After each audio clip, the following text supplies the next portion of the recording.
Ok, pessoal, então vamos dar continuidade. Nesse vídeo aqui eu quero falar um pouquinho a respeito da engine, certo? Lá no design, eu compartilhei com vocês um diagrama de classes da engine bem simplificado, tá certo? Confesso que eu poderia até dar uma melhorada nesse diagrama aqui para ilustrar melhor os recursos da engine, porém eu optei pela simplicidade. Tá certo? Essa engine que vocês, esse diagrama que vocês observam aqui, ele já contempla um outro jogo, certo? Que eu havia desenvolvido no período anterior.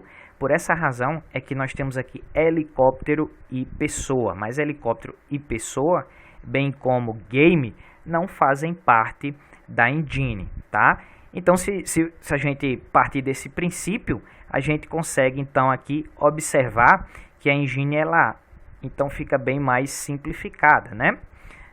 Pensando aqui em fase, game base, objeto de jogo, sprite base, sprite animado, tá faltando aqui também text sprite. Eu vou ilustrar isso para vocês aqui no desenvolvimento, né? Ao longo do mini curso, né? O único que não está aqui é o text sprite. Mas então a gente consegue visualizar aqui que a engine ela é bem simplificada, tá? Então vamos lá, vamos começar aqui por cima. Nós temos uma classe chamada GameBase, que na verdade vai servir de base para todas as classes do jogo. E se vocês observarem aqui, ela tem 3 métodos virtuais puro. E todas as demais classes pertencentes à engine, elas herdam do GameBase, né? Então, em outras palavras, o que eu estou querendo fazer aqui é forçar todas as classes da engine a darem uma implementação chamada para o método init, para o método update e para o método draw. Então, a gente vai visualizar melhor o tal do game loop, que é o que a gente tem falado, mas assim, dá para eu mencionar aqui para vocês, vocês vão conseguir visualizar. O que é um jogo? Quando a gente pensa, o jogo ele é um loop, que fica rodando até que não se dê para jogar mais. Às vezes é porque o jogador perdeu todas as suas vidas, então deu game over. Às vezes é porque o jogador completou a fase com sucesso, então ele deve avançar para o próximo nível. Mas basicamente um jogo é um loop. Antes de entrar nesse loop, todo jogo ele tem que ser carregado, né? Quando eu digo todo jogo, todos os objetos que vão estar em cena naquela fase, pensando já numa fase, né? Ele tem que ser carregado. Então, esse init aqui, ele remete à inicialização, tá? Então, eu vou ilustrar para vocês isso aqui de forma bem mais prática quando a gente estiver programando aqui na fase. Mas o init é onde a gente agrupa, aglutina tudo que deve ser inicializado, tudo que deve ser feito antes de o jogo começar a rodar, né? Antes de o jogo antes de começar a diversão, tá certo? Outros 2 métodos aqui são o método update e o método draw. O que acontece, pessoal, é o seguinte: assim que você entra no loop, né? Assim que entramos no loop game, a primeira coisa a ser feita é coletar a entrada do usuário, né? Imagine lá que está tudo já desenhado na tela, tudo já foi inicializado, né? Tá tudo carregado em memória, e aí a primeira coisa no game loop é ler qual é a ação do jogador para com o herói do jogo. A partir dessa leitura, né, que é mover para cima, que é lutar, que é mover para a esquerda, mover para a direita, o que quer que seja, né? Então, acontecerá um processamento em função dessa entrada. Se o jogador digita A, então a gente move o herói para o lado. Se o jogador digita X, então a gente coleta um item e por aí vai. Só que esse processamento, ele vai acontecer todo em memória. Vai ser tudo interação com os objetos que estão ali interagindo naquela fase, tá certo? Então, após essas modificações nos objetos, após essas modificações nos estados dos objetos que compõem ali o cenário, é necessário a gente invocar um método chamado update. esse update, como o próprio nome sugere, é atualizar, é fazer com que o objeto ele seja atualizado. A gente consegue enxergar melhor essa atualização se a gente pensar em termos aqui do sprite animado, certo? Aqui o sprite animado. Como vocês visualizaram no jogo rodando, se eu simplesmente pressionasse Enter, então a gente tinha ali o game loop funcionando. Então, alguns objetos no jogo, eles faziam uma espécie de animação, tá certo? Então, aquela animação era controlada automaticamente por meio da implementação do update do sprite animado. Aí você se pergunta, mas o update ele está aqui em game base. Tá, justamente, assim como o init, o update e o draw, a ideia é que todas as classes elas sejam forçadas a dar sua própria implementação para o update, tá? Então, talvez inicialmente isso fique um pouco difícil de enxergar, mas assim, quando a gente começar a criar o nosso jogo, colocando tudo dentro de uma fase, entendendo que fase tem um update, uma fase é composta de objetos de jogo, que também tem um update, né? E um objeto de jogo ele pode ser formado por um sprite. A ideia aqui é criar um encadeamento.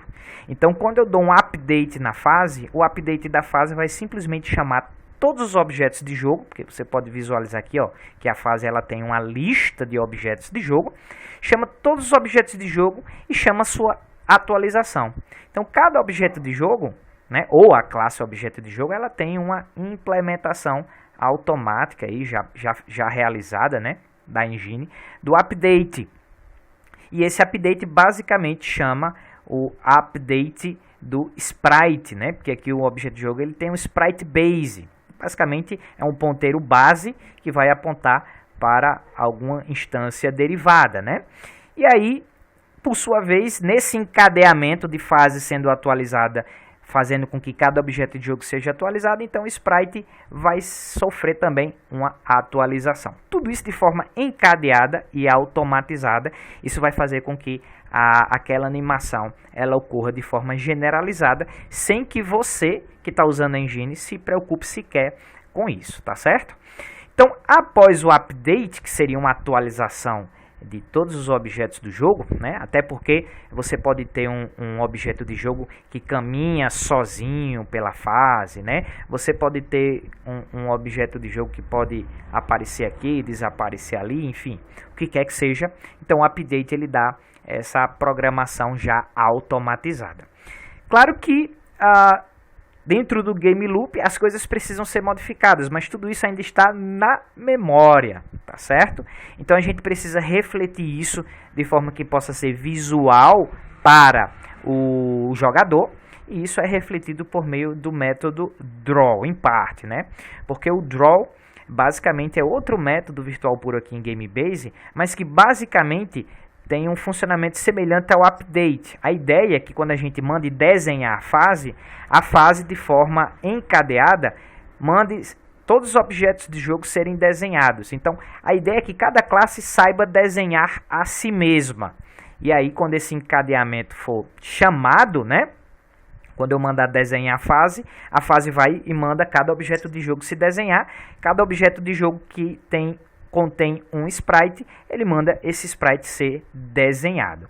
Então, tudo isso é desenhado no que a gente chama de tela, tá? Existe um outro sprite aqui também chamado de sprite buffer, que basicamente traz a ideia de tela em branco, tá? Então, imaginem uma cena do jogo como uma tela em branco, onde a gente quer colocar ali a nossa arte, tá? Então, essa tela começa em branco e a gente vai desenhando nessa tela em branco. O método não está aqui, mas existe um método chamado de show, que basicamente pega essa tela em branco e de fato printa no terminal. É aí então de fato que o jogador consegue visualizar tudo que está acontecendo, né? Então, como vocês já compreenderam, aqui nós temos herdando o GameBase apenas para forçar a implementação desses três métodos. Nós temos a classe fase, tá? Toda fase ela tem um background. A fase aqui é uma classe abstrata, ou seja, já é uma classe pré-implementada, já é uma classe que já tem o update e o draw implementados, e basicamente o que o jogador tem que implementar é o init, que é o carregamento da fase, e o método run, que seria a main da fase, tá? Note que a fase tem como atributo um background, como eu já falei, certo? Esse background é o que vai sempre, é o fundão da fase, tá? Pode ser estático ou pode ser dinâmico, ou seja, pode ser sprite ou pode ser sprite animado, mas é algo que é repetitivo ali na fase, e toda fase ela também tem uma lista de objetos de jogo, então a fase já tem essa lista, tá? Professor, se eu quiser então desenvolver minha fase, eu instancio fase? Não, porque fase é abstrata. Você tem que instanciar, na verdade você tem que criar primeiro uma herança de fase, tá certo? Então para cada fase do seu jogo, você deriva de fase. Então a primeira coisa a fazer é derivar de fase, e aí fase tem o método in ainda virtual e tem o método run também virtual. Você vai ter que dar implementação para esses dois métodos. Ah, professor, mas na minha fase derivada eu tenho que chamar, reimplementar o update, o draw? Não, porque tudo isso já está implementado de forma automatizada aqui na fase, tá certo?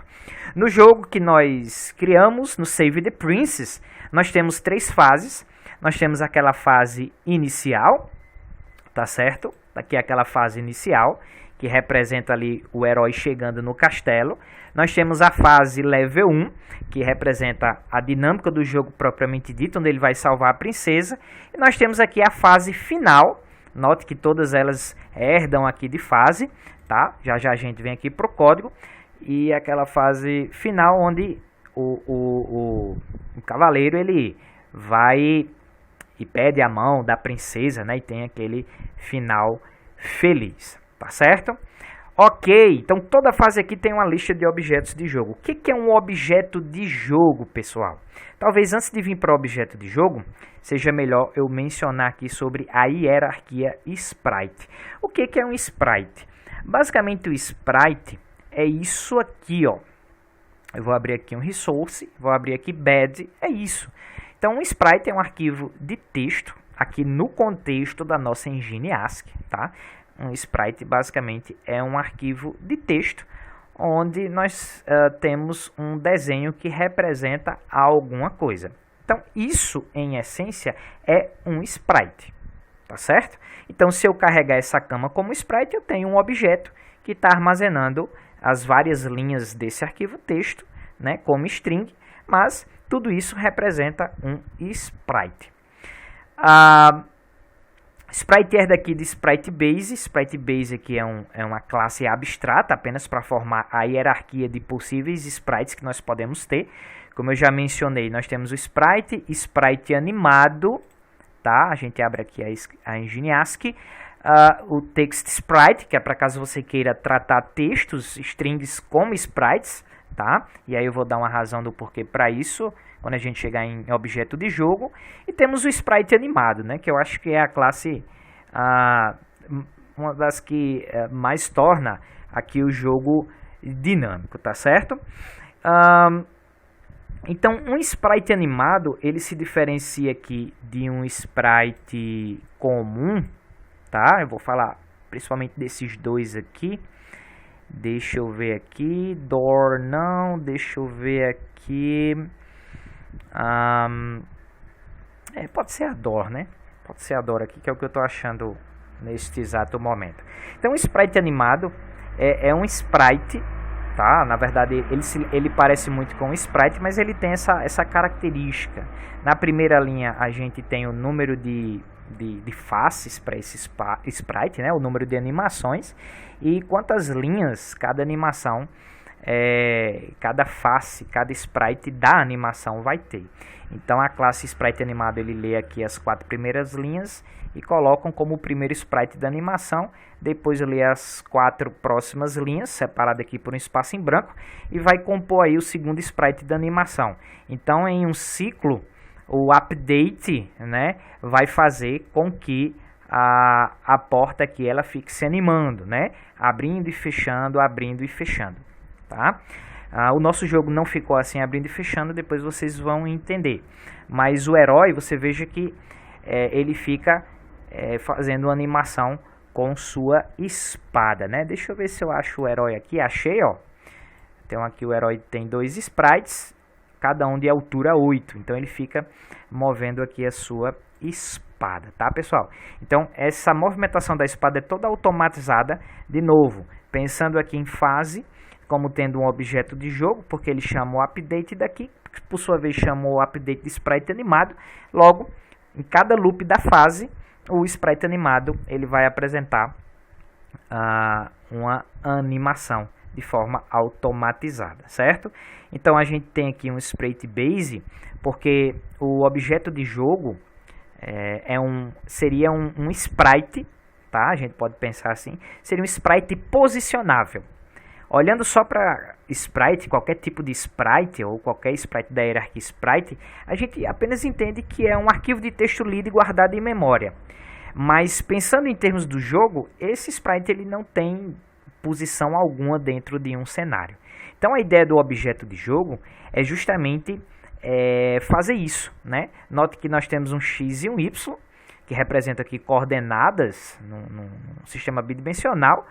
E o objeto de jogo ele tem um sprite base, é um ponteiro. Então o objeto de jogo ele pode ser instanciado como um sprite animado, um sprite buffer ou um text sprite, tá certo? O objeto de jogo também ele tem um atributo ativo, tá? Qual é a ideia? Em alguns momentos a gente tem um objeto de jogo, como vocês viram lá, por exemplo, assim que o herói ele mata um dos inimigos, ou os dois, né? Eles somem. Então, basicamente, o que eu faço é torná-lo inativos.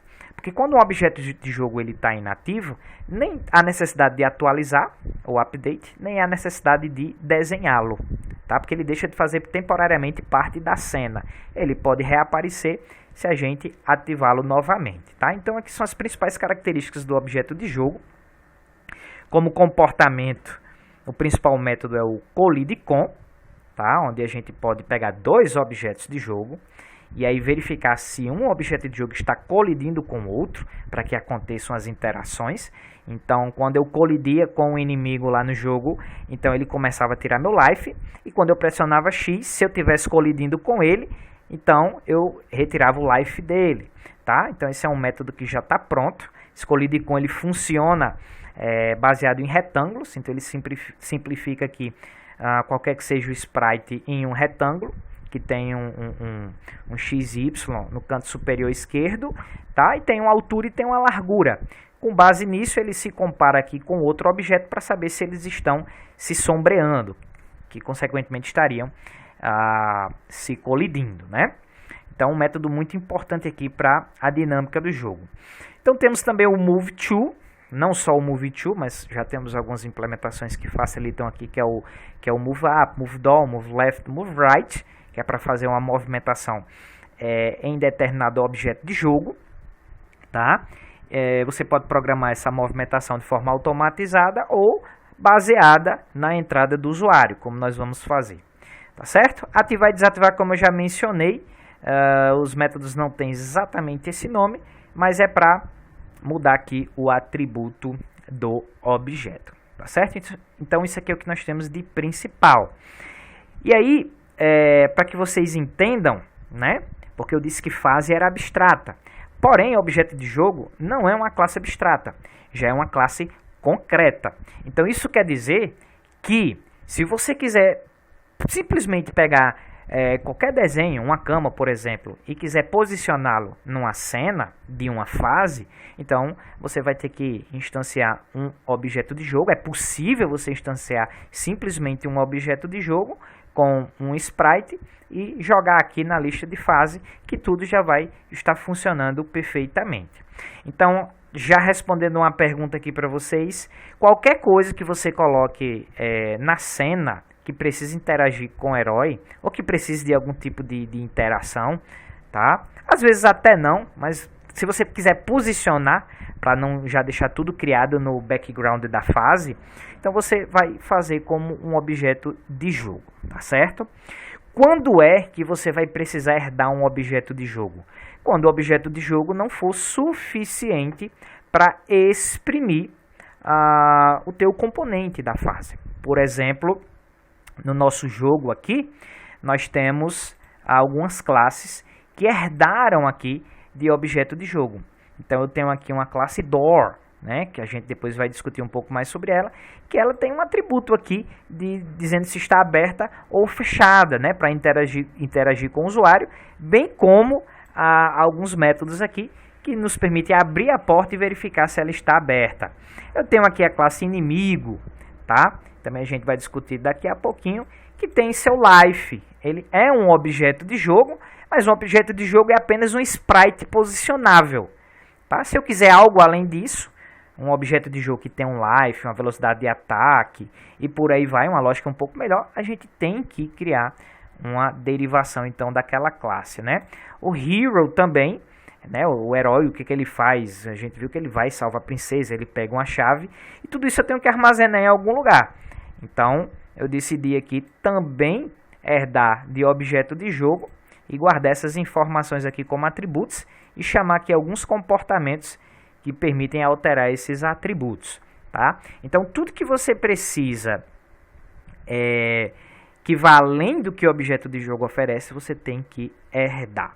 Porém, uma simples cama, por exemplo, que ela fica apenas posicionada na tela de forma estática. Então, pode ser um objeto de jogo. Uma simples chave que o herói tem que pegar, mas simplesmente quando pega ela não tem mais nenhum tipo de importância ali, ela simplesmente desaparece. Então, pode ser um objeto de jogo, tá? Então, tudo que você precisar de componente na fase, que o objeto de jogo já for suficiente, use o objeto de jogo. Agora, caso aquele elemento precise de novos comportamentos ou tenha que armazenar novas informações, né, os atributos, você precisa derivar, tá certo? De objeto de jogo. Quando você deriva, o que você deriva é um objeto de jogo, então fica tudo muito lindo aqui, fácil para você incluir na fase, tá certo, pessoal? Por fim, para encerrar aqui, eu gosto particularmente de criar uma classe chamada Game, como vocês viram aqui, ó, para deixar aqui a função main simples, enxuta e bela, tá? Para a gente simplesmente chamar aqui o Game Run. Então, basicamente, a gente transfere o que escreveríamos na main para um método, no caso aqui é um método estático que eu chamei de Run, para rodar o jogo, né? Isso faz com que a main ela fique bem limpa, clássica, tá? E aí a gente tem aqui uma classe chamada Game, que de uma forma mais panorâmica, tá? Se vocês observarem aqui, ó, uma classe chamada Game, que tem um método estático que é chamado Run, que basicamente é quem vai dizer como é que o jogo vai rodar, certo, pessoal? A importância também dessa classe Game aqui é para que ela controle as várias instâncias que você terá de fase. Não de fase, né, mas das derivadas de fase, tá certo? E é exatamente o que eu fiz aqui. Eu tenho aqui a fase Start, fase Level 1 e fase Final. Tenho aqui a programação em mais alto nível das fases, que posteriormente nós vamos discutir. Ok, pessoal?